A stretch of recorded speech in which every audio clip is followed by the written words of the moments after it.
Hey guys. So, 4th edition and Chronicles. 4th edition came out the year after I started playing. There were some changes. Some cards rotated out. Most of the cards that rotated out, to be perfectly blunt, most people didn't miss. The big ones that people missed when they rotated out were the dual lands. The last English printing was revised. We still miss them. I've got a bunch hanging around, but I wouldn't mind more. So, got some cards set aside here. Let's go with the actual revised set first. Got Eye for an Eye here. It's a double white for an instant. It's originally from Arabian Nights.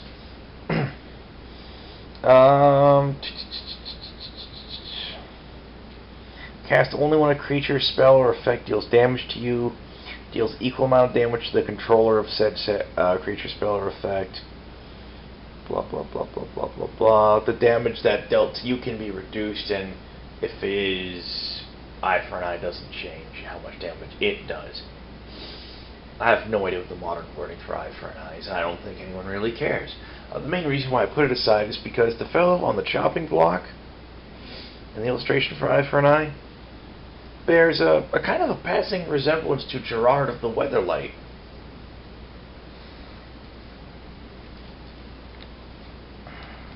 Go fig, right?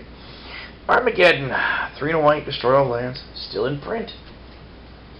Still in print in 4th edition, that's a good thing, right? Let me get this packet off to the side here. That way I'm not bumping into when I put these cards down. Balance! Still in print at this point.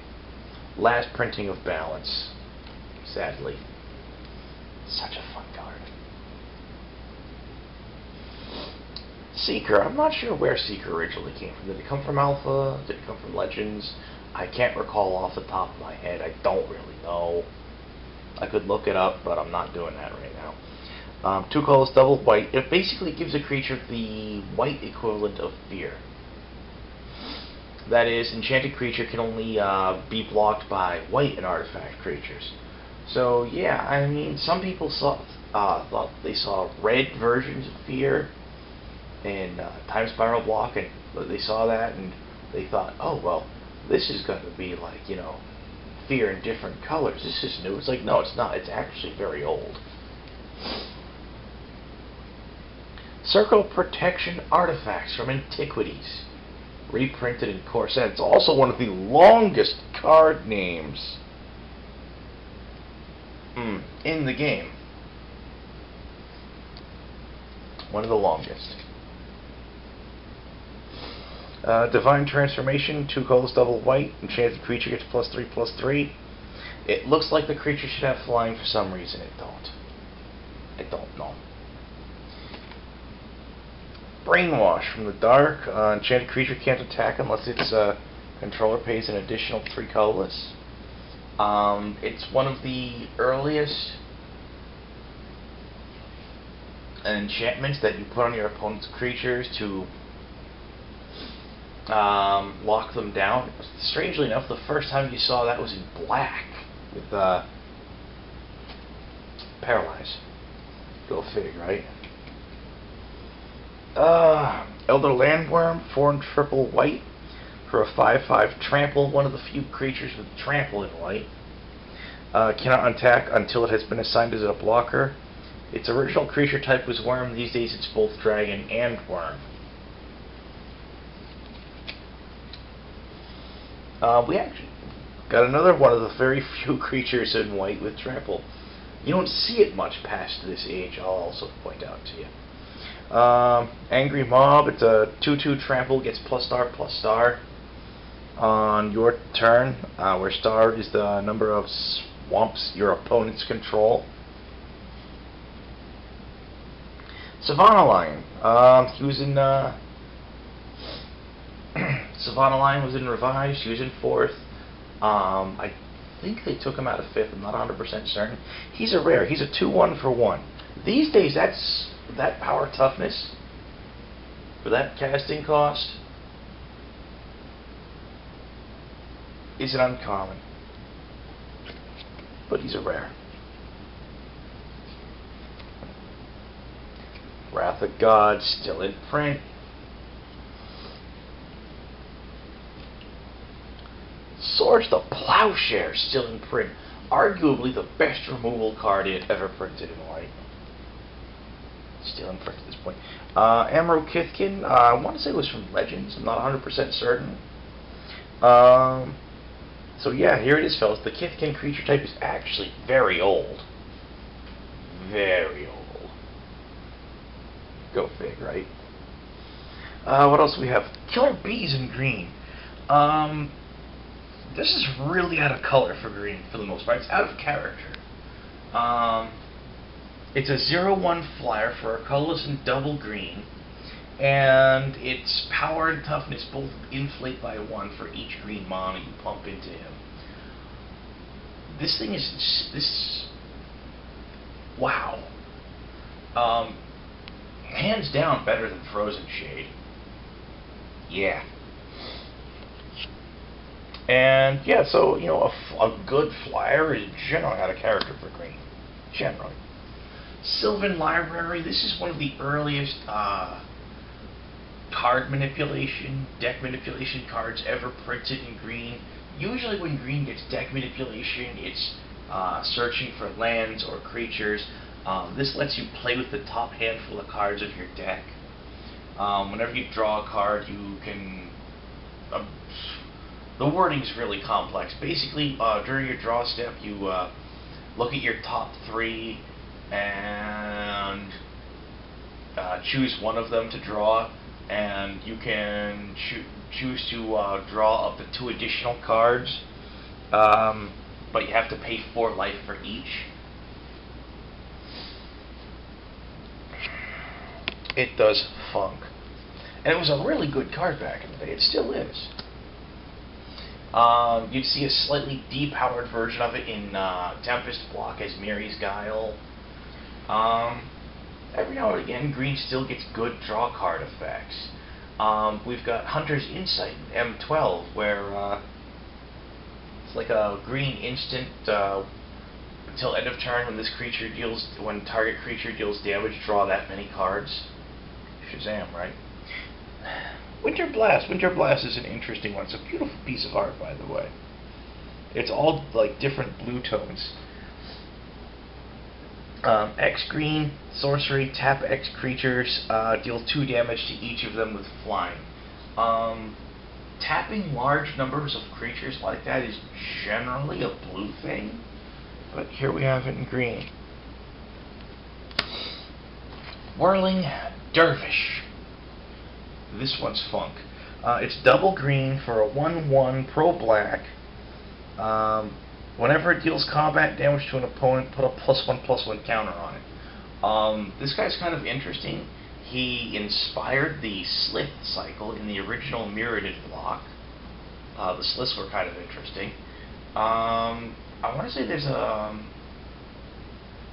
new creature in Innistrad coming out that's derivative of him, though I can't remember the details off the top of my head. Wish that I could. Rebirth. I'm pretty sure that 4th edition and Chronicles were the last time you saw Screw It the Ante cards printed in a core set, or in any set for the most part. Rebirth is 3 and triple green for a sorcery. Each player may be healed. Each player may choose to reset their life total to 20. If they do, they ante an additional card from the top of their deck. It's kind of wonky. Sisters of the Flame. Seriously? You could probably reprint her today, and she'd be cool, because Red has picked up, well, maybe not completely cool, but Red has picked up mana production as part of its slice of the color pie, though it's more the one-shot burst mana production. So cards like Dark Ritual and whatnot, you see them in red now, though not as efficient because Wizards learned that making them too efficient was bad.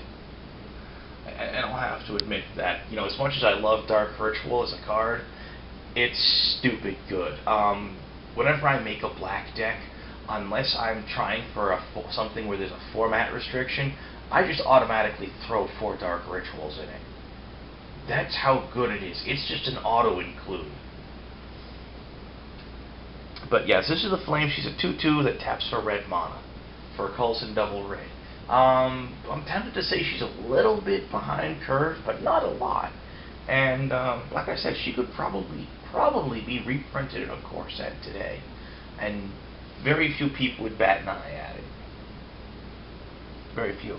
Then, of course, I've made the joke before how her creature type used to be sister, and Brothers of Fire creature type used to be brother. And I'm like, yeah, it's summoned siblings, because right around Tempest, right shortly before Tempest, they came out with an official announcement that creature types ignored gender and plurality. So, brothers, sisters, wait a second. Yeah. Anyway, yeah, I did look it up. This came up before in one of the older videos, and yes, they're both human shamans. And there's Brother of Fire. It's a 2/2 for a Coulson Double Red. You pump a Coulson Double Red for 1 damage to target creature or player and 1 damage to yourself. It's interesting. I don't think they'd reprint it today because it's just actually surprisingly good. And if they did reprint it today, we all know what would happen. It would be a goblin. Sometimes you gotta hate goblins because so much good design space gets, filled in, and they decide, okay, what creature type do we slap on it? Let's make it a goblin! Really, guys? Really? Yeah, let's make everything under the sun a freaking goblin. Wow. I know. I'm almost surprised that, goblins haven't completely migrated to green as well and, replaced trolls. As it is, Wizards at one point in time couldn't decide if trolls were their own creature type or giants, But, whatever. Oh, jeez. Inferno! 5 double red. It's an instant. 6 to all creatures and players. I believe it was originally from the Dark. It does nasty stuff. I mean, really, really nasty stuff. The main reason why I have it here, though, is because one of my most memorable wins was thanks to my opponent playing this card. I was playing a red-white deck with pretty much very few to no creatures in it. I was drawing horribly. At this point, I only had 5 lands on the board, and my opponent had a bunch of land on the board, and he managed to whittle me down to 4, and he had just popped a Snake Basket to put 4 1/1 token green snake token creatures on the board, and he was going to kill me with snakes. I wasn't too pleased by that. But I'm looking at a reflected damage I have in my hand. 3 colorless, a red and a white, instant, redirect all damage dealt by one source to that source's controller. So I'm sitting there, I'm at 4 life, he's got 4 1/1s on the board, I'm sitting there, okay, maybe I can buy myself another turn. I don't know what for, but maybe I can. So I've got nothing else to do, I pass turn. He attacks with 3 snake tokens, and I'm like, And I'm like, okay, I thought about casting Reflect damage on one of his snake tokens. I'm like, what's the point? It's not going to get me anything. Ooh, 1 point of life. Whoop-de-dee. So I'm like, okay, I take the 3. And then after combat damage is done, he casts Inferno. So of course, I reflected damage. I hadn't touched him the whole game. He was still sitting pretty at 20 life. He took 6 for himself, 6 for me, and 6 for each of his 4 snake tokens. In one fell swoop, I dropped him from 20 to -16. And it was all his own fault. all his own fault. It was fun. Lightning Bolt! This would be the last time Lightning Bolt sees print in a tournament legal set until M10. This is 1995, guys. M10 came out the summer of '09. You're looking at 14 years out of print. I cannot tell you how happy I was when I found out Bolt was back in print. It's just a beastly efficient direct damage card. You gotta love Lightning Bolt. Ball Lightning, originally from the dark. Red, red, red for a 6/1 trample haste. At end of turn, if end of any turn, sacrifice it. Ball Lightning was pretty much the creature equivalent of a direct damage spell. It was a direct damage spell with the power toughness, you know? Many years later in Time Spiral block, they'd chaos shifted into green and call it Groundbreaker.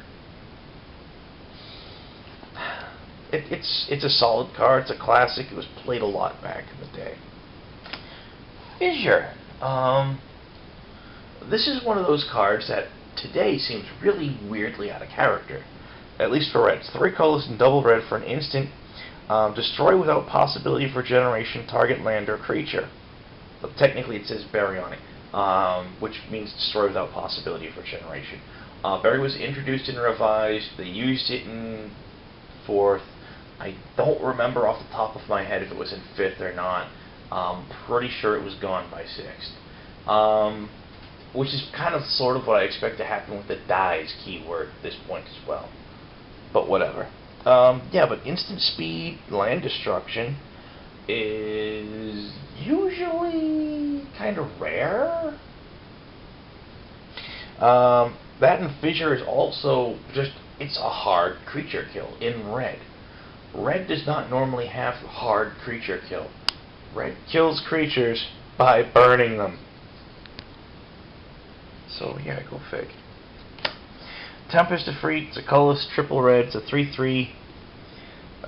You tap it, name a card, choose a card at random from your opponent's hand, and put it in yours. Bury the Efreet. Wait a second. Choose a card at random from target opponent's hand, put it in yours. Bury Efreet in opponent's graveyard. Oh, he's a screw with the ante card. Without actually screwing with the ante. Basically, you tap him, and you steal a card at random from your opponent's hand, and it's yours. Period. End of statement. You don't give it back at the end of the game. You just took his card, literally took it, and you give him the Tempest Efreet. Remove from the deck before game. Shop playing for ante. Blah blah blah blah blah. I'm not. It's the only red screw with the ante card I know of. And it technically doesn't even screw with the ante. It's a weird card. The Brute, colorless and a red for creature enchantment. Enchanted creature gets +1/+0, and you can pay red, red, red to regenerate enchanted creature. The only main reason why I have it is because it's basically this massive berserker body with Professor Xavier's head. The art's kind of bizarre. What can I say? Goblin Rock Sled is colors in a red for a 3/1 trample. Cannot attack if defending player controls no mountains. Does not untap during your untap if it attacks on your last turn. It's not completely bad. However, until some errata, I don't know when the errata took place, the original creature type was Rock Sled. And this is one of those cards where you just want to, if you could, you'd go back in time to Wizards of the Coast in the early to mid 90s, and you'd walk up to all of their rules guys and slap them in the face. Just slap them until the stupid comes out. I mean, really, guys, what were you thinking? I just don't know. Creature type of Rock Sled. Oh boy. You know, looking back on it, I'm surprised we never had a green creature whose creature type was Rutabaga. I just don't know. Crimson Manticore. That's Manticore, not Masticore. A Manticore is an actual real-world mythological creature. Masticore is a balderization of that, I guess you'd say. It's 2 colors and double red for a 2/2 flyer, and you can pump red and tap it to deal 1 damage target attacking or blocking creature. This is weird because it's basically an overcosted Davenant Archer in the wrong color. When a red creature has the ability to ping, it's just straight up ping. It's never restricted by attacking or blocking, except for, like, you know, this guy who's out of color. Massively out of color. Black. Black, black, blacky, black, black. June and a friend colors and double black for a 3/3 flyer with an upkeep cost of black, black. I've tried using them before. It's nice to be able to drop a 3/3 flyer on turn 2 with a Dark Ritual, or just plain all on turn 3, whatever, without, you know. Turn 1 it's pointless because then you can't pay his upkeep. But I mean, it's nice to be able to do that. You got a 3/3 flyer on turn 3. That's pretty boss. Unfortunately, the upkeep cost kind of like hamstrings you for the rest of the game, you know? So I've tried using it in June and a free just doesn't really work. Greed, I've mentioned this before, it's 3 and a green enchantment. You pump a black and pay 2 life to draw a card. It's no Necropotence. It's just plain not. However, you know, the card draw is immediate, the card draw is relatively cheap mono-wise, and paying 2 life for 1 card is not out of the question, even by modern standards. I mean, even today, it's like people will throw Gitaxian Probe into any old deck and just pay 2 life to draw a card and peek at their opponent's hand, you know? And people say that's fine. I've got a discard deck running 3 Street Wraiths. I'd run 4 if I had a 4th. I believe it's 3 and double black for a 3/4 Swamp Walker that cycles for 2 life. And there's it right there. Exchanging 2 life for a draw card is not considered bad. It's just not. Vampire Bats. It's a single black for a 0/1 flyer. You can pump black to give it +1/+0 till end of turn, but you can't activate this ability more than twice a turn. It's a reasonably solid black flyer. It's nothing to write home about, but it's reasonably solid. It would have a pretty much a functional reprint in Invasion block as Phyrexian Battleflies. Uncle Istvan. He's a colorless and triple black for a 1/3. All damage dealt to him by creatures is reduced to 0. He's got a funky illustration, he's got a weird mechanic, and he's got a name that sounds like a child molester that lives in the woods. Oh, come see your Uncle Istvan with his big bloody axe! Yeah, I don't think so. Cosmic Horror, I've heard that Cosmic Horror was actually revised, I'm not certain. I wish it was. I'm not stopping to look it up. It's 3 and 3, 3 colors, 3 black for a 7/7 first striker, and you have to. Oh, jeez. During your upkeep, you have to pay 3 colors and 3 black, or sacrifice it, and it deals 7 damage to you in the process. Cosmic Horror is a classic example of ridiculously huge black creatures that are given abilities that's frequently given abilities that aren't terrifyingly relevant. 7/7 first strike sounds intimidating. It's not. You can still chump block it with a 1/1. And the 1/1 is just as dead, and the odds of you using that, you know, the odds of that 1 point of damage making a difference, pretty slim. Pretty slim. Ashes to Ashes. Here's a fun one. It's a colorless and double black for a sorcery. Exile 2 target non-artifact creatures, and Ashes to Ashes deals 5 damage to you. That's actually pretty good. I mean, you're paying 1 more mana than you would for say a Go for the Throat. You're exiling. You get 2 targets. Yeah, you pay 5 life. Whoop-de-fleep-a-dee. I mean, other than the fact that it requires 2 targets and it's restricted against artifacts, this is flat out better than a lot of removal spells right now. I mean, it's better than Dismember if you want to get technical.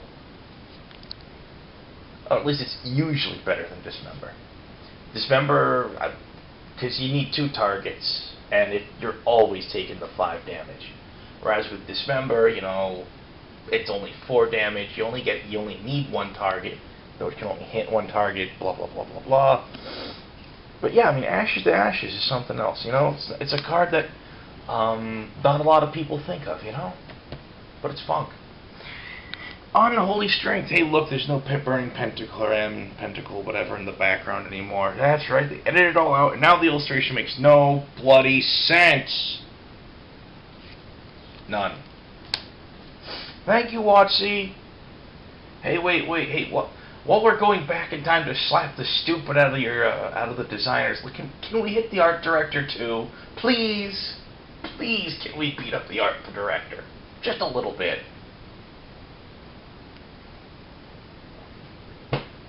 Seriously, guys. Sorcerer's Queen. She's a fun card.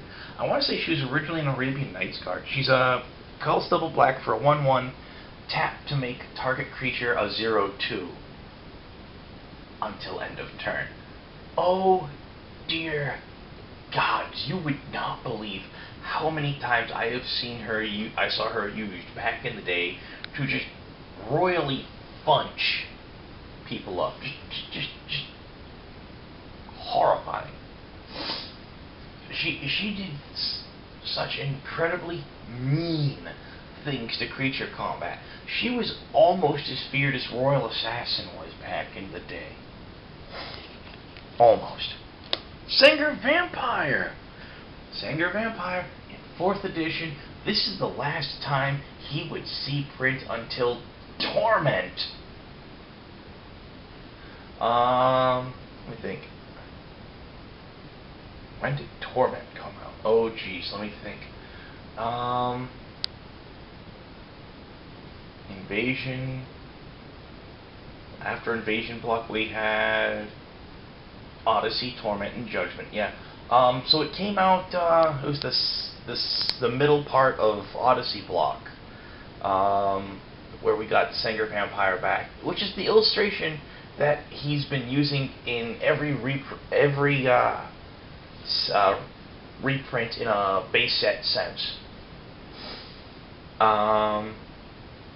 There is one other illustration out there from the Beatdown box, but not many people are too familiar with it. That particular art for Sengir Vampire is actually very derivative of the art for Baron Sengir from Homelands. Bad Moon, still in print. It's a black Weenie enabler. It's a colorless and a black for enchantment to give all black creatures +1/+1. There was Crusade in white that did the same thing for white creatures that cost white for some strange reason. Bad Moon was made more splashable. I don't know why. These days we have Honor of the Pure in white, but hey, what do you want? Word of Binding, X black, sorcery, tap X creatures. Hey, didn't we see something very similar to this in green just a minute ago? Alright, it was longer than a minute, assuming. But yeah. Once again, we see an effect that today we'd think of in green, brain fart, that today we'd think of in blue, but we're seeing it in black. I mean, thematically it at least works. It works better in black, I think, than it does in green, but that's my opinion. Ghost Ship. 2 and double blue for a 2/4 flying that regenerates for blue. Regeneration, totally out of character in blue. Just completely out of character in blue. Of course, then in Time Spiral Block, it got Chaos shifted into white as Malak of the Dawn, where it was an angel, and Regeneration is usually out of character for white. I mean, white's all about saving creatures, usually through damage prevention, not regeneration. Though, you know, I didn't put one aside. How's about that? There's there's a card in Legends called Indestructible Aura, reprinted in Chronicles, that any damage dealt to creature for the rest of the turn is reduced to 0. Okay. So that's not regeneration either. Never mind. Forget I said anything, right? So now we got Ghost Ship. Apprentice Wizard. Still in print. I think he was in the earlier sets. I'm not certain. I think he was. He's a mono producer. Mono production is usually out of character for blue. Usually. Most of the time we see it, mono production in blue is linked to artifacts. Use this mono only to play artifacts. Use this mono only for activated ability for artifacts. Add mana to your pool equal to the number of artifacts you have. Blah, blah, blah, blah, blah. Crazy stuff like that, right? Colorless and double blue for 0/1. You pump blue and tap him for 3 colorless. It's kind of funky. Erosion. It's a land destruction effect. Outright destroying land is really out of character in blue. If I don't recall it being in 5th, I think it was pulled out because they said land destruction is out of character for blue, and it is. It's blue, blue, blue for a land enchantment that during the upkeep of Enchanted Land's controller, they have to pay 1 colorless or 1 life or sacrifice the land. Flood. Oh, this was a card that was a big pain in the butt back in the day too. It's a single blue for an enchantment. You pump 2 blue to tap a creature that doesn't have flood. Yeah, go fig. Time Elemental. Reusable bounce. It's a 0/2 for 2 colors and a blue. You pump 2 colors and double blue and tap it to return target permanent to owner's hand. You cannot use this ability on permanents with enchantment cards placed upon them. If Time Elemental blocks or attacks, destroy at end of combat, and in this case it does 5 damage to its controller.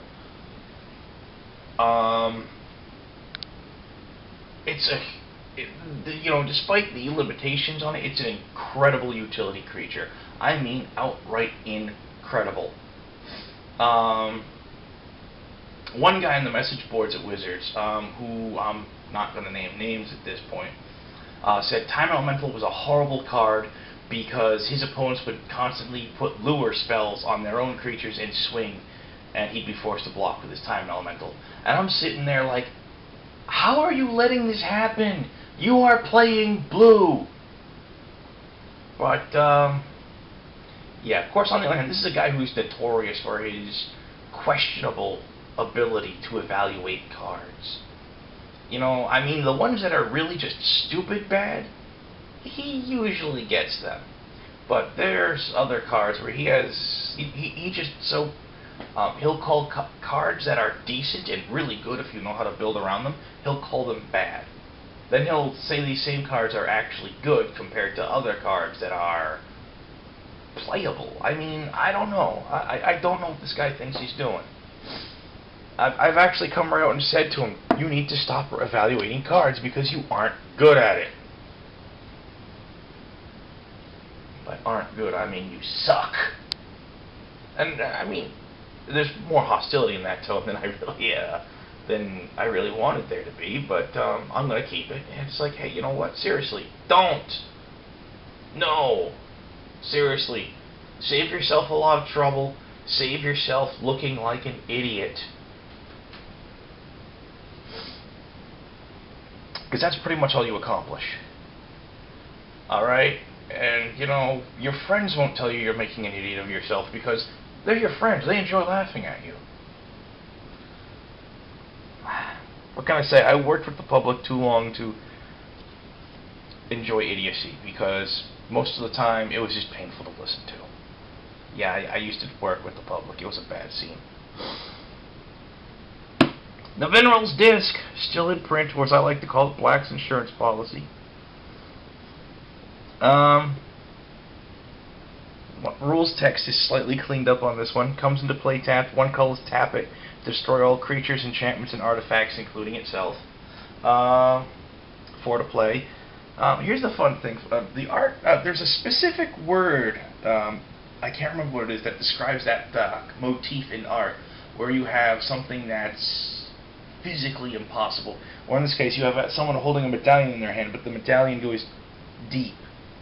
I mean, theoretically, the inside of that, the center of that medallion is somewhere through the guy's hand, but it's not supposed to be. You've got some sort of like violation of dimensions. I don't remember exactly what it's called.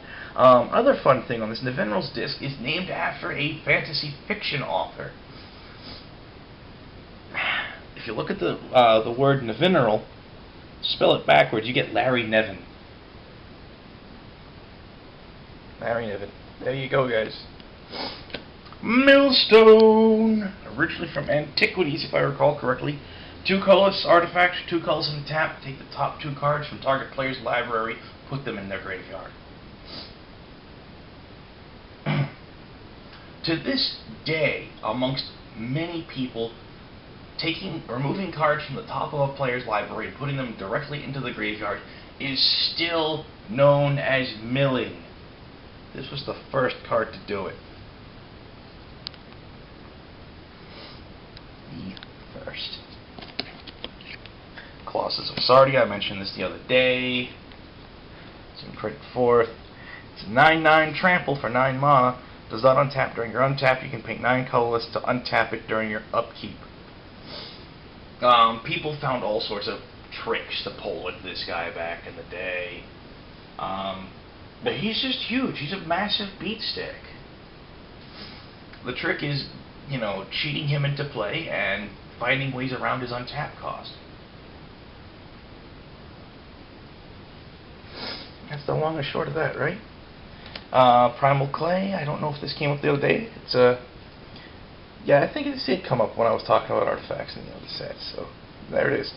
It's 4 colors for an artifact creature. That's when you play it, you choose for it to be either a 3/3 creature, a 2/2 flyer, or a 1/6 wall. Ivory Tower, still in print. This is going to be the last printing of Ivory Tower. Though I think it might have been in one of the from the vaults. I'm not 100% certain. Yeah, it was. It was in one of them from the vaults. I can't remember if it was Exiled or Relics, but it was in one of them. During your upkeep, gain life equal to the number of cards in your hand in excess of 4.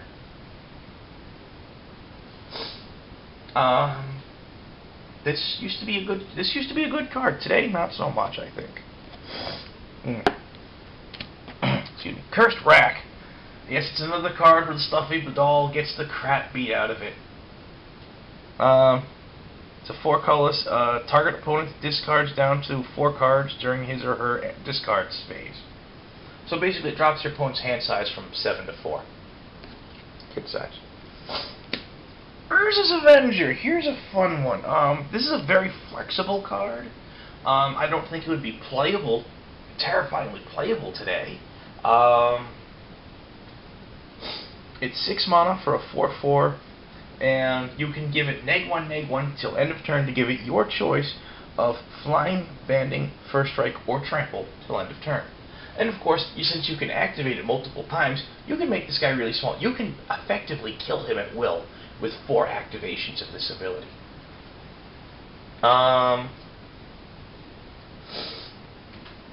He was sorta, kinda shifted into blue in Time Spiral, where he was Joda's Avenger, where he had a different set of abilities, and he was a blue creature, not an artifact creature, not a colored artifact creature, just a straight up blue creature. It's kind of interesting.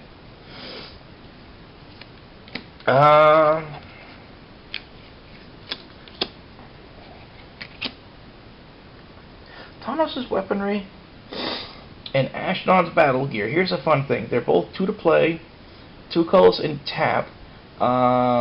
to give a creature power toughness modifier, and you may as long as they remain tapped, and you may choose not to untap them. Tanos' weaponry is a +1/+1. Ashnod's battle gear is a +2 -2.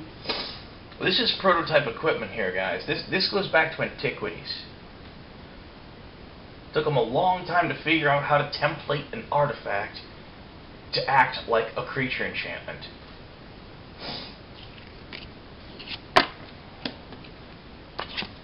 Red mana battery. One of the cycle of mana batteries. They're 4 to play. You can pay 2 colors and tap them to put a charge counter on them.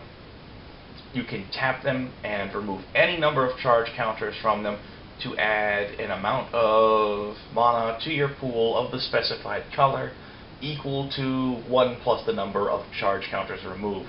There's the fun thing for you guys. You can pay for it, play it, and then tap it for 1 mana immediately. You remove 0 charge counters, you know? That was one of the things a lot of people didn't particularly notice.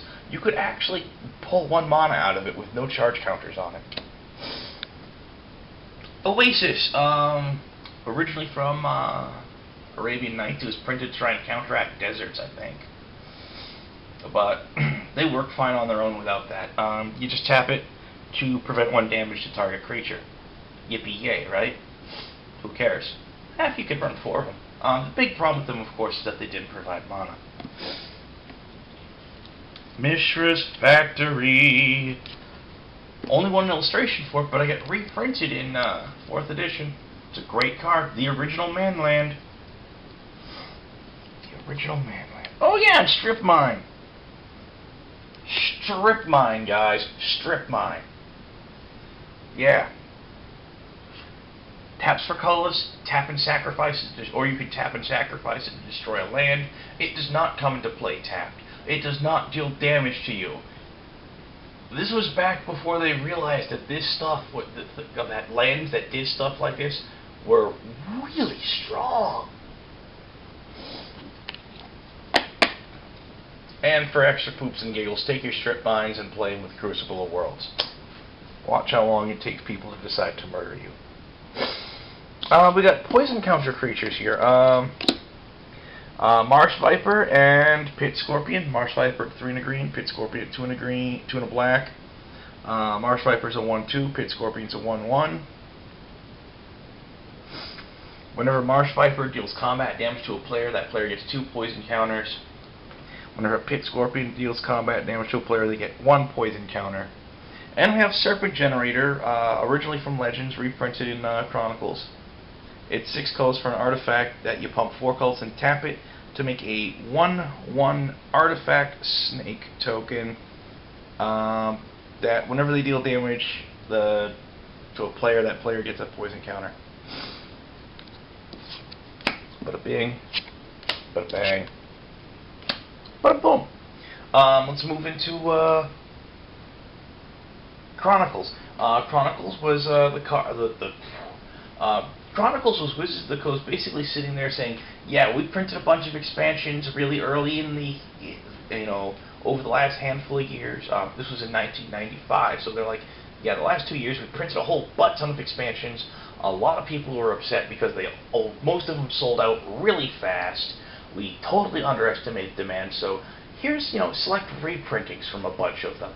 And every Chronicles card was white bordered with the original expansion symbol. We got Angelic Voices, 2 and double white for enchantment.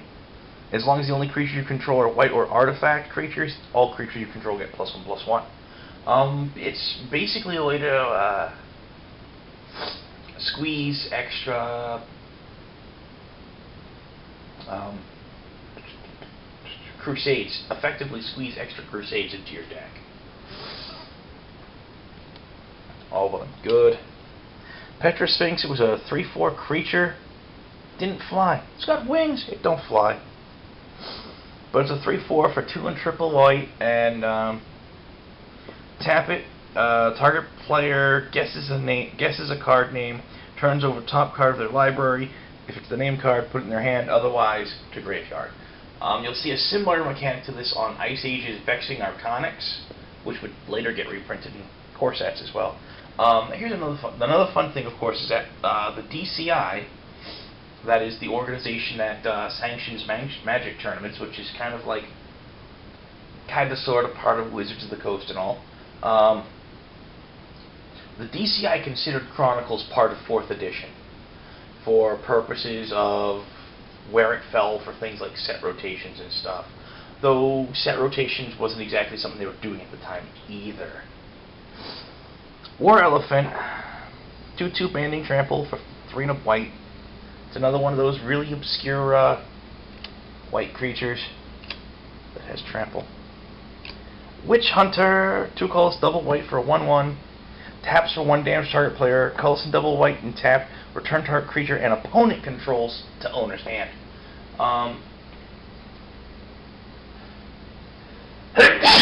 Excuse me. Oh. Ooh. Ah. Yeah, I haven't been feeling well the last day. Witch Hunter is a... excuse me. Witch Hunter's a fun card in EDH, I'll tell you that right now. Abu Jafar, he's an obscure card from Moravian Knights. He's a 0/1 for white. If he goes to the graveyard from play during combat, destroy without possibility for generational creatures blocking or blocked by him. Good blocker. Divine Offering! It's been reprinted a bunch of times, most recently in Mirrodin Besieged. Bam. Alright, let's try and go power through the rest of this a little bit. Gosban Ogre is a 2/2 for green. During your upkeep, if any player has more life than all other players, that player gains control of Gosban Ogre. This is why among some people he was nicknamed Fairweather Friend. He was actually a really good aggro card for green, though. I mean, he's a 2/2. He's a 2/2 that you drop on turn 1. I mean, granted, he basically sat there and said, "Hey, lightning bolt the guy that just cast me." But yeah, there's that. You know, still not really a bad card, though. Craw Giant, 3 colorless and quadruple green for a 6/4 trample, Rampage 2. Rampage, I believe, was introduced in Legends, which is where this guy was originally from. I believe I've mentioned Rampage before. It's whenever a creature with Rampage becomes blocked by more than one creature, it gets +X till end of turn, where X is the number X is the Rampage number multiplied by the number of creatures blocking it in excess of 1. So, for example, you Craw Giant blocked by 2 creatures would get +2/+2. Blocked by 3 creatures would get +4/+4, etc., etc., etc. Now, here's the fun thing with him as well. His flavor text starts off, Hearthag gave a jolly laugh as he surveyed the enemy before him. Ho ho ho, midgets, you think you can stand in my way? Now, here's a fun thing for that. I don't know how many people are familiar with it. I don't know if they're still being made, the old Green Giant vegetable commercials. Ho ho ho, Green Giant. Hey look, he's green, he's a giant, and his flavor text, he laughs, ho ho ho. Indeed. Argothian Pixies, 2/1, doesn't fly, for colors in the green, can't be blocked by artifact creatures, any damage dealt to it by artifact creatures is reduced to 0. They were trying to go protection from artifacts. They had not... I guess it somehow had not entered the game designers' heads at this point that you could have protection from anything other than a color.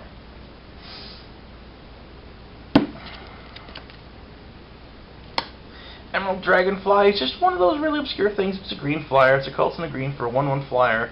You pump double greens, you have it first strike.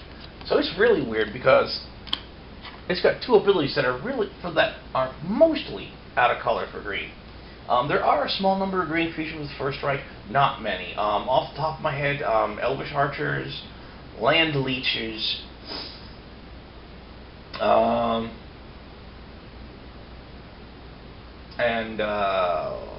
Glissa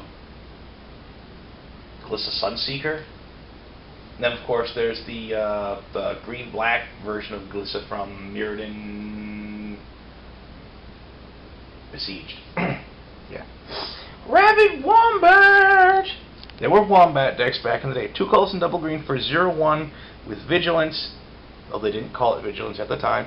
That gets +2/+2 for each creature enchantment attached to him.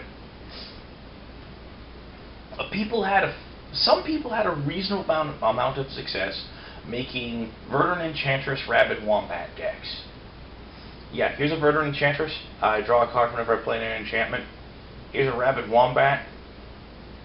It gets huge whenever enchantments are placed on it. I place an enchantment on to make it bigger. He gets ridiculously big, I draw a card. Oh look, here's another enchantment to throw on. He's stupendously big, I draw a card. It works. It works. Cyclone. Cyclone's an interesting one because in a way it almost has cumulative upkeep.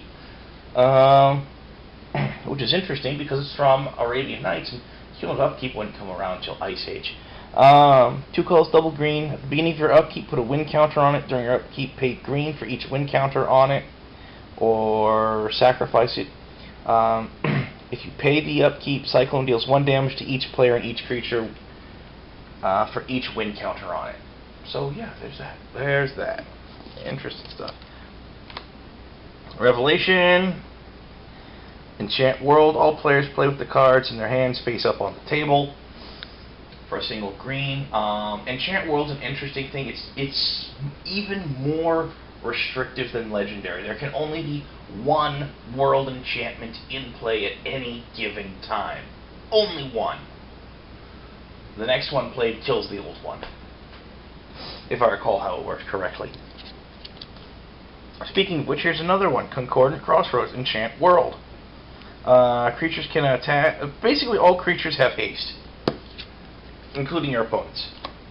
Erhnam Djinn. This guy was a staple in a lot of, a lot of really aggressive green decks, especially green-red, because he's undercosted. He's a 3 colors and a green for a 4/5. During your upkeep, target non-walled creature your opponent controls gains Forest Walk till end of turn.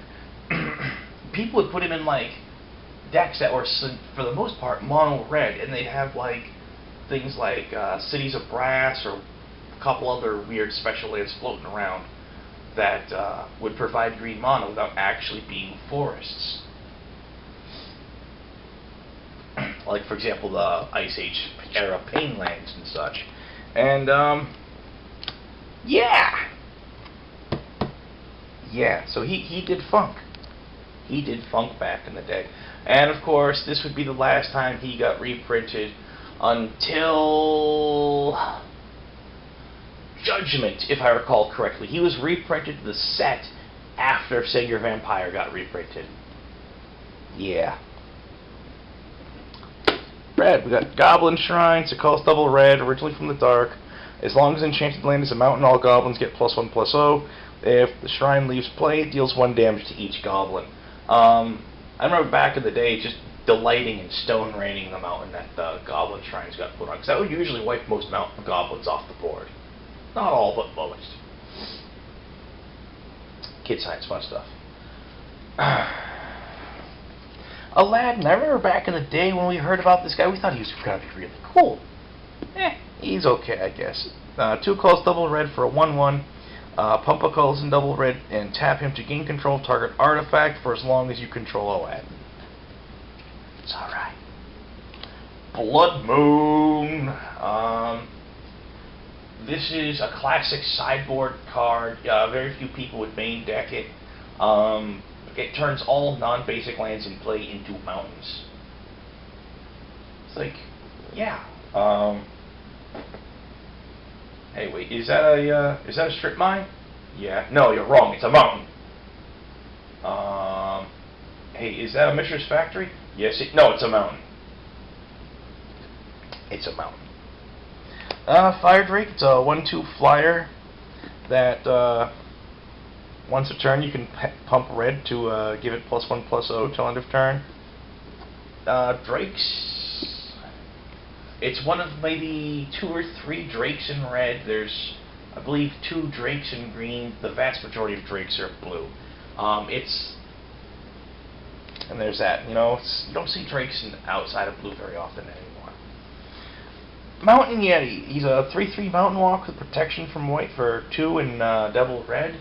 The interesting thing about Mountain Yetis, I used to play him in a red-white deck because, he was kind of funky and, he couldn't be stopped by Swords to Plowshares, and, if your opponent was playing red, he was unblockable. And I was playing white and red myself at the time, and there were a couple of times when I just sat there and kicked myself in the buttocks because my opponent would control magic him. Oh, great! My own card, which happens to be anti-me. Primordial Ooze, one of the first Ooze cards ever printed. It's a 1/1 for a red. Attacks each turn as possible. During your upkeep, put a +1/+1 counter on it. At the end of your upkeep, pay X, where X is equal to the number of +1/+1 counters on it, or it deals X damage to you and becomes tapped. Yeah. I think these days that would be worded as like a cumulative upkeep, and there were oozes over the years that did have cumulative upkeeps that worked similar to that. Land's Edge. It's a colorless and double red for an enchant world. All players may discard mount lands from their hand to do 2 damage to a target creature or player. Some years later, I believe it was in Urza's block, they printed a slightly different version of Land's Edge that only worked for its controller, but it cost red to play. And it would also get reprinted in base sets. I love drafting that card in base sets because late game it turned every land you drew. In late game, you'd be drawing lands you didn't need. It would turn every land you drew late game into a nearly uncounterable shock, which was funky. Tackle Maggot. I think I've mentioned this guy before. He does weird funk. You put him on creatures, he slowly kills them, and then that creature's controller has to put it on another creature. If there are no other creatures left, instead it just turns into a straight-up enchantment and starts leeching life out of the player who controlled the last creature it was on. Kid science, fun stuff. I got a Slug. It's a 1/1 for a colorless and a black. You can pay 5 colorless, and during your next upkeep, you choose a basic land walk ability and it gains it. Yeah. Banshee. This was a card that was had the crap abused out of it in a couple of ways. 2 colorless and double black for 0/1. X and tap deals X damage. Deals half of X damage rounded up to you, and half of X damage rounded down to target creature or player. People just use this in black and white decks with Circle of Protection black. It was mean. It was mean. Yawgmoth Demon. 4 and double black for a 6/6 flying first striker. During your upkeep, sacrifice an artifact or it deals 2 damage to you. If it deals damage to you in this way, tap it.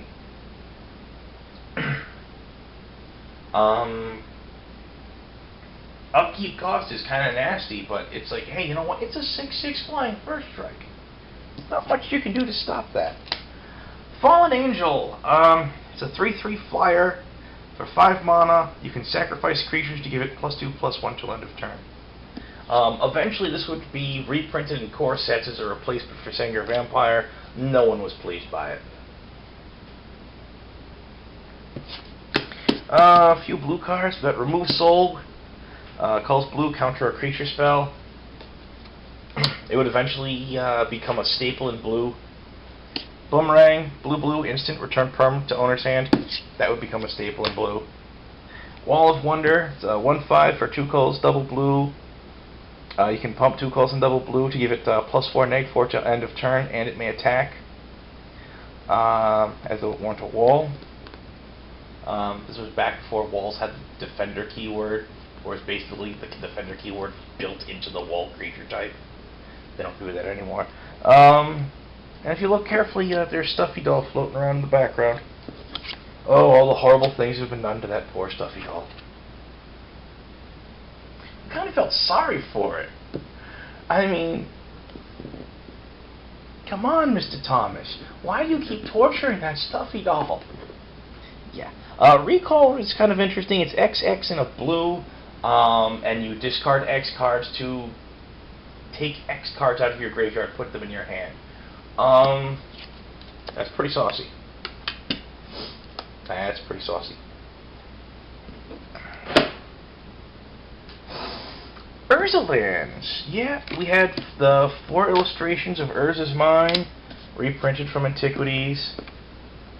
Urza's Mine. You know, we never really had a fun thing to make fun of the Urza Mines. The Urza power plants, we had, you know, Urza's Lightning Bug, and, you know, Whoop-de-Doo, and Urza's Baked Potato. Another illustration of Urza's power plant. Accidentally put an extra in here.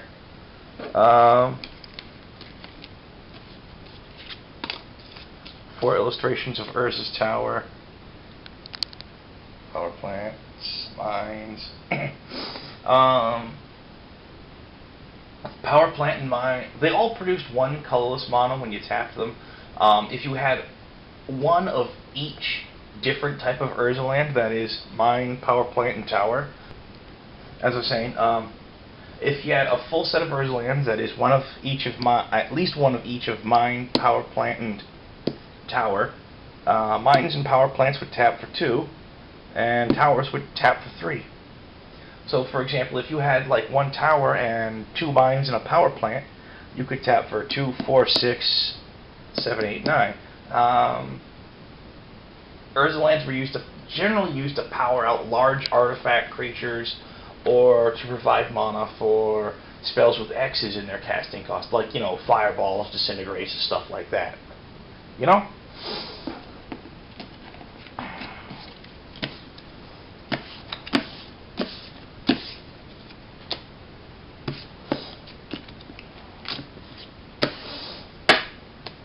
Some funky artifacts hanging around here. Got the Obelisk of Undoing. It's 1 colorless. It's an artifact. You pay 6 colors to return target permanent you control to your hand. I tried to find a way to break that. Predominantly, I used it with Budget's nuts. I believe it was Glacial Chasm, the land with the cumulative upkeep of paying 2 life, but it reduced all damage dealt to you to 0. I tried to use it with things like earthquakes and hurricanes and whatnot. Never worked out too well. I tried. We got here Arena of the Ancients. When it comes to play, tap all legends. They don't untap. Shazam. Ashnod's Altar. It was part of a lot of combos. 3 colorless. It's an artifact. You sacrifice a creature for 2 colorless mana. Does funk. Chilled Bird. It's a Screw the Ante card from Arabian Nights. It's a colorless. You tap it to draw a card.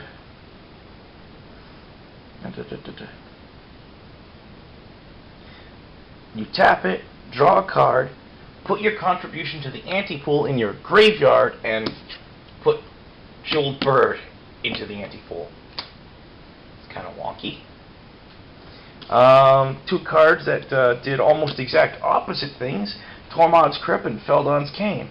We like to call it Feldon's Bicycle Handle. Tormod's Crypt is a 0-drop artifact. You tap and sacrifice it to exile all cards in target player's graveyard. Feldon's Cane is 1 colorless. You tap and exile it to shuffle your graveyard into your library. People back in the day in casual games would look for Tormod's Crypts to hose people's Feldon's Canes. People would use Feldon's Canes to get back, you know, cards that they only had 1 or 2 copies of that got killed, so they can get the card back and try and play it again, you know? Or at least hope to draw again. Safe Haven, it's a land, doesn't provide mana, it's originally from the dark. You pay 2 colors and tap it, and to exile a creature you control, and you can, during your upkeep, you can sacrifice Safe Haven to return to play all creatures exiled by it. Kid science, fun stuff. Okay, here's the home stretch for today, guys. Legendary creatures from Chronicles. Reprinted from all over the place. Okay, predominantly legends. A lot of them were bad. I mean, just plain bad. Most of them are not playable by today's standards. Most. Some of them you can get away with, though. And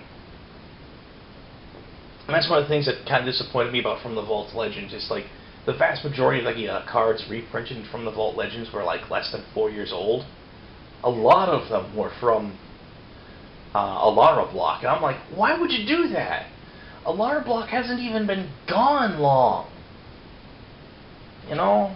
But whatever. We got Zero Arian. Green, red, black, red, green for a 1/2 flyer. That you can pay black, red, green, and tap it to make target player draw a card. Gabriel Angelfire, 3 colors, white, white, green, green for a 4/4. During your upkeep, he gains one of the following abilities until your next upkeep: Flying, First Strike, Trample, or Rampage 3. Yeah, I remember one time played a game with my younger brother. I had this guy in the deck, and I was bouncing back and forth between declaring him as Flying or First Strike. Because either way, he was like, with either ability, he was preventing my younger brother from going on the offensive. So at one point, I give him the ability, and then I draw a card, and I draw a lure. And I decided not to play it on him at that point. Because I knew if I dropped a lure on him, and my younger brother had any sorcery speed removal in his hand, Fireball, something like that, Drain Life, etc., etc., etc., which he was probably saving for me personally, if I put lure on him, I know he'd take him out. So I passed turn. Then on my next upkeep, I gave him Rampage 3, drew a card, I don't even remember what I drew, played the lure on him, turned it sideways, and wiped out pretty much 90-odd% of his field. He wasn't particularly happy about that. And Gabriel survived. Stang! 4 colors, red, green, 3/4. When he hits the board, put a Stang Twin token into play, which is also a 3/4 green and red legend. If Stang leaves play, remove the Twin token from the game. If the token leaves play, Stang is destroyed without regeneration. You know, you look at him and you gotta say, hey, you know what? It kind of reminds me a little bit of Brothers Yamazaki, you know? Just a little bit. And here we get one of the big things. These are the guys that truly inspired the creation of the reserved list, which still exists today. There have been a handful of cards that have been rotated on and off the reserved list, not too many. Those that don't know. The reserved list is a list of cards that Wizards of the Coast promises to never reprint. And there's a reason for this, because when Chronicles came out, a lot of the Elder Dragon Legends were going for like $20-25 a pop, maybe more.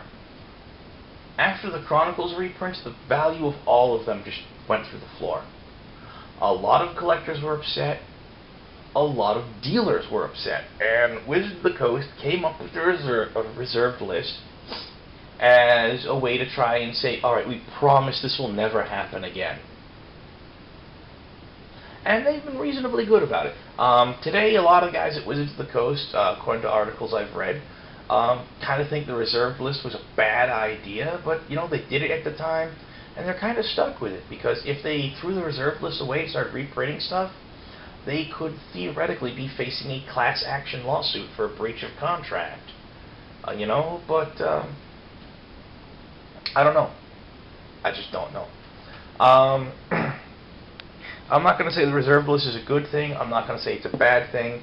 I'm just going to say, hey, you know what? It's there. It was put in place at a time to try and stabilize the secondary market, because a lot of people were upset with Wizards about it. It was there to try and inspire consumer confidence. And here we are, 16 years later, and a lot of people view it as a horrible anachronism that should go, but Wizards isn't going to do that. So, the Elder Dragon Legend. So you've got, they're all 7/7 flying for 2 colorless and 2 mana each of 2 mana each of 1 color and both of its allies. So, for example, Vivictus Asmati is 2 colors for double black, double red, double green. That is red and its 2 allied colors. All of the Elder Dragons also have an upkeep of 1 mana of each of its 3 colors. So for Vivictus, that's black, red, green. Yay! Vivictus has fire breathing in all 3 colors. That is, you can pump black to give him +1/+0 till end of turn, red to give him +1/+0 till end of turn, or green to give him +1/+0 till end of turn. He's okay. These days he'd be considered overcosted. Palladium Moors. 7/7 Flying Trample. He's the white, red, green legendary Elder Dragon. Okay. Nicol Bolas. Yeah, a lot of people look at this card and they're like, that's Nicol Bolas? It's like, yes, that was Nicol Bolas, guys. That was Nicol Bolas. 7/7 flying. When he deals combat damage to a player, that player discards their hand. People would use Nicol Bolas in, like, Type 1, I believe it's called Vintage now, tournaments. They'd have a cheap, fast way to pitch him into their graveyard, and then they slap him. Then they play a Shallow Grave, that is, take the top card from your graveyard, put it into play. It has haste, exile it at the end of the turn. They'd find a way to dump Nicol Bolas into the graveyard, and then they'd Shallow Grave him out and slap their opponent for 7 damage and make them discard their opening hand. This was a devastating play. Just outright devastating. Chromium, 7/7 Flying Rampage 2 for white, blue, black. Rampage on a white and blue creature. Black I could kind of, sort of understand, no problems. White, but he's primarily a blue creature, and he's... What are you thinking, man? I don't know. And Arcades Sabbath, 2 colors, white, blue, green, for 7/7 Flying. As long as they are not attacking, untapped creatures you control get +0/+2. And Arcades' toughness can be inflated on a 1-for-1 ratio with white mana. Whoop-de-dee. This is one that could possibly still see play today. Solkanar the Swamp King. 2 colors, blue, black, red for 5/5. Swamp Walker. Whenever a black spell was cast, gain a life. I could see Solkanar in EDH. Maybe not as a general, but I could see him in EDH. He does funk. He does funk. And I drop him on the floor. There you go, Solkanar. Then, of course, he's also got one of the longest names in Magic. You know, him and Circle of Protection artifacts, right, guys? Serious, the text goes all the way up to the casting cost. Kai Takahashi, 2 colors, white, green, 2/2, tap to prevent 2 damage to any creature. Garbage. Marhault Eldragon, 3 colors, double red and a green, for a 4/6 Rampage 1. Yeah. Nothing to get excited about. He's marginally better than Crawlworm. Johan, 3 colors, white, red, green. He's a 5/4. So long as he's not attacking and untapped, all other creatures you control have vigilance. Torwakai, 2 colors, black, black, red for a 3/3. Taps to deal 2 damage to target attacking or blocking creature.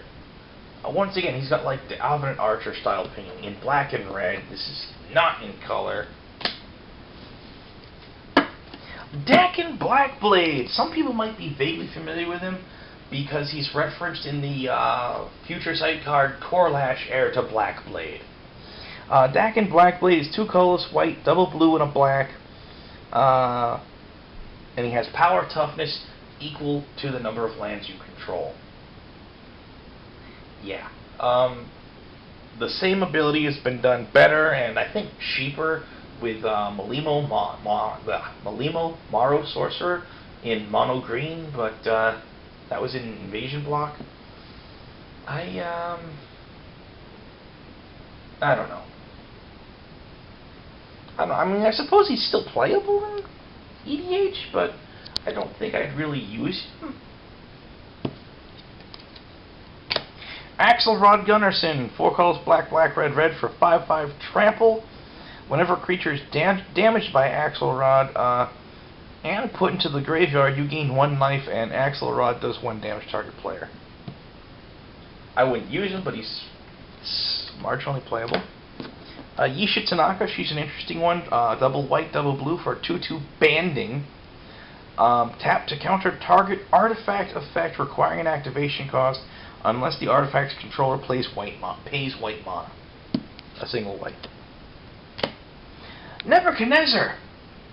As an obscure side note, on my Facebook, I have an interesting picture of me standing upon the platform where King Nebuchadnezzar II of Babylon had his throne.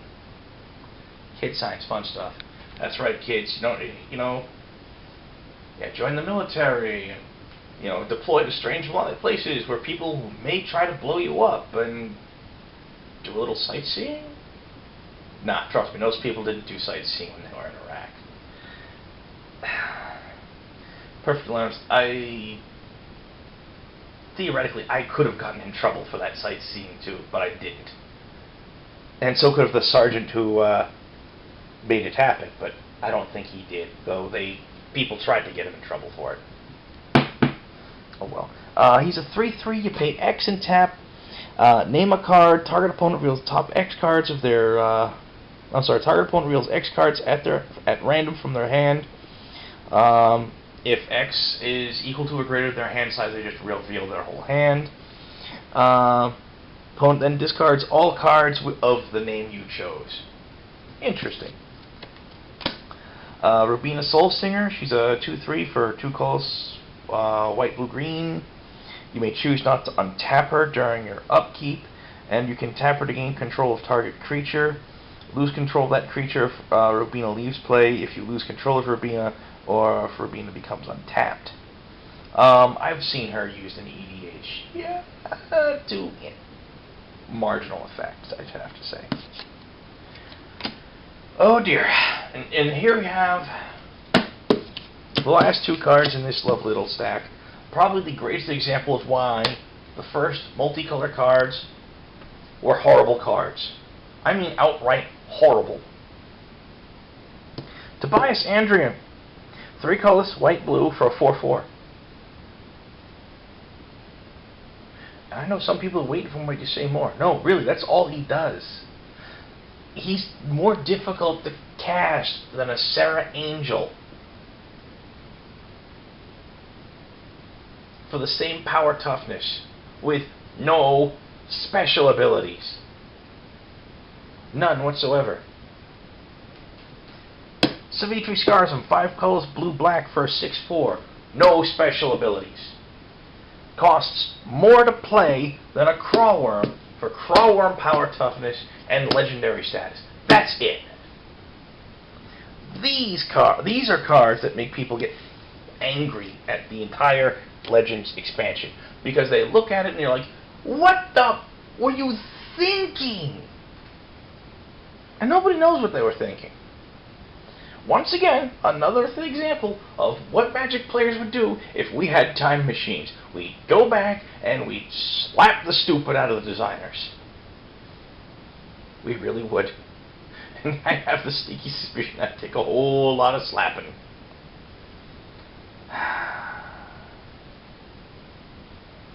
Yeah. So, alright. The camera cut out on me twice during this. I don't know exactly why. I think maybe I should look up specs on this camera and find out if maybe it is programmed just automatically shut off after X amount of time of recording. I don't know. Have to check that out. Camera's wonky on me. I don't know. But yeah, get these spliced together, get them posted up, and hey, you know what? Have a good day, fellas. You've probably been watching this for better part of an hour. I don't know. We'll find out what it is when I splice it all together, right? Jeez. So, hey, you know what? There it is, guys. 4th edition Chronicles. No dual lands, but there was still some great stuff in there. There really was. I mean, you've got, reprintings of Urza lands. You've got Strip Mine. You've got Mishra's Factory. You've got Lightning Bolt still in. You've still got Lightning Bolt's imprint. You've still got Sarah Angel. You've still got Sanger Vampire. You've still got Shivan Dragon. You've still got Swords to Plowshares, Wrath of God, Armageddon. I think Demonic Tutor was out at this point. I'm not 100% certain. You still got Balance. You still got Dark Ritual. There's just so much stuff that you still have. I'll be perfectly honest. This right around the time of 4th edition in Chronicles was a reasonably good time for core sets. It was a reasonably good time for Magic. You were looking at 1995. The big problem we had at this point in time was that they came out with Ice Age, then several months later they came out with Homelands, which is a big disappointment, and we were really scared that Homelands was going to be the death knell of Magic the Gathering, because they waited like 8 months before they brought out another set. Homelands was underwhelming, to say the least, and then they brought out Alliances, and everyone was excited because Alliances was amazing. Just amazing. So, and the game continued on. So we'll see what happens. This is going to take me a long while to get all this filed away, so I'm not sure what's going to be going on tomorrow. We'll see. We shall see. But here we go. Long episode. Hope you enjoyed it, guys. I honestly did have fun talking about the cards today. I really did. Alright. Be good, fellas. Stay safe.